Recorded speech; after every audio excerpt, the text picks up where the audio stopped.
szeretném magam is kifejezni a KTI nevében, hogy mérhetetlen szimpátiával és együttérzéssel figyeljük azt, amit az ukrán nép az elmúlt napokban és ezekben a napokban tesz a saját politikai osztályával és az önkénnyel szembe. Az, amit az ukrán nép tesz, az egyrészről nem csak a szabadságért történő kiállást jelenti, hanem az igazságtalanságok ellen is.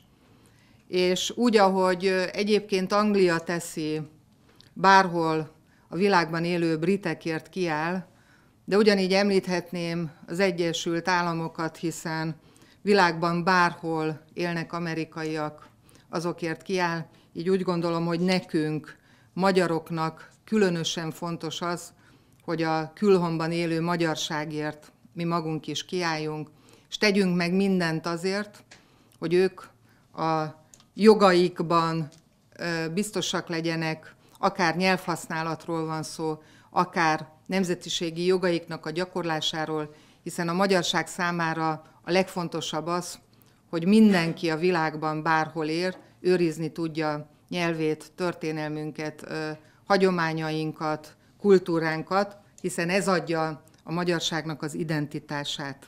Mi úgy gondoljuk, hogy az az Ukrajna, amelyiknek a népe egyrészről az Európához történő csatlakozást óhajtja, annak a politikai osztálya nem teheti azt meg, hogy a meglévő nyelvtörvényt is visszavonja. Hogy egyrészről a nép az európai orientációban érdekelt, ugyanakkor a nyelvtörvény visszavonására került sor.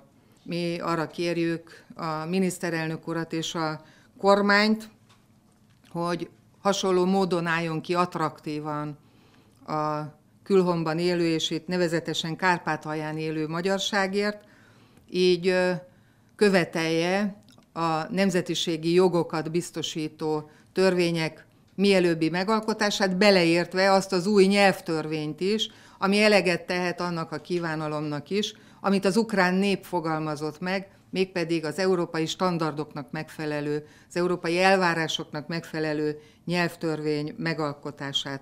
Civil demokráciát rajtunk múlik.